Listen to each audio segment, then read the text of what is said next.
Hi, I'm Russell Brower, and I'm Senior Director of Audio and one of the composers from Blizzard Entertainment. So you've worked on StarCraft, and we're all very obsessed with the video game music. Are we going to see any of that tonight? Tonight, we're actually going to play a piece of music from World of Warcraft and a piece of music from Diablo III. So, Invincible from World of Warcraft, which is from the Wrath of the Lich King expansion, ended this epic 10-year arc of story. And then my colleague and amazing conductor from our orchestras and my personal conducting teacher, Ms. Emer Noon, is going to conduct the main title from Diablo III. Being brought onto Video Games Live is something a little different. How did you connect with the team from Video Games Live? Well, just about the time I started with Blizzard, about 8 years ago, was just about the same time the first Video Games Live concert happened. And I remember, I think I was about 2 weeks into my job when the first concert happened at the Hollywood Bowl.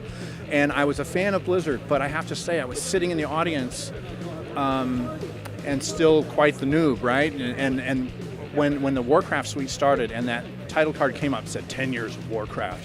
And, 11,000 people went crazy. And I thought, what have I gotten into in a positive way? I was like, wow, this is exciting. So that was my introduction. And our co-founder and CEO, Mike Morheim, is a big music fan. He's a musician himself.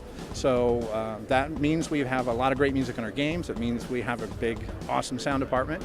And it means that we've been supporting Video Games Live and working with them ever since. So there's something of a culture around video game music now. There are orchestras like this, and then there are bands such as the Proto Men or any other cover bands that turn music into like rock and roll. Like, how do you feel the video games music culture has developed over the past 10 years? It's gone, 10 years, golly, well, it's certainly come a long way there, because I think it was 10 years ago probably that we were just, certainly there were orchestras playing video game music, but it was still relatively rare.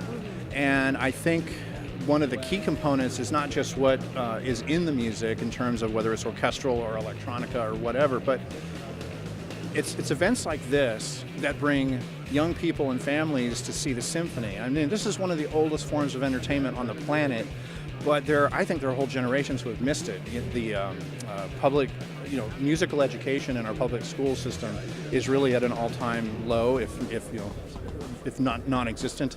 And I know I grew up on a steady diet of film scores, and I was able to take music in school. And so at least now with these concerts and with the games to get people excited about the music, children are asking their parents, can I learn an instrument? And the parents are encouraging their kids, and that means the world to me. There's nothing better for a composer to hear than my child wants to learn to play an instrument because of something that you wrote.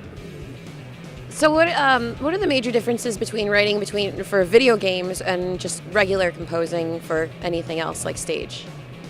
At this point in time, the differences are about as diminished as they probably ever will get, because the technology has come so far. So all the recording practices are the same.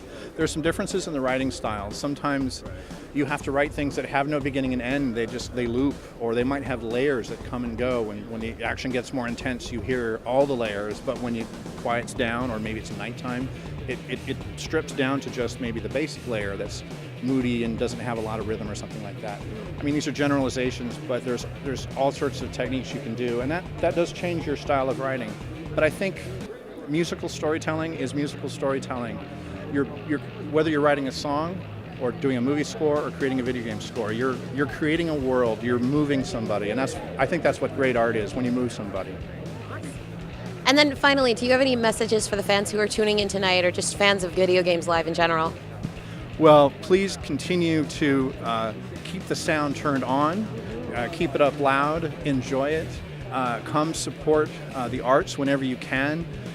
See concerts, see plays, see musicals, study film scores. I mean, this is something that we're so privileged to get to do, and we couldn't do it without all of you. I mean, please keep playing our games, please keep listening to the music, and we'll all get to do this again and again, and it doesn't get any better than that.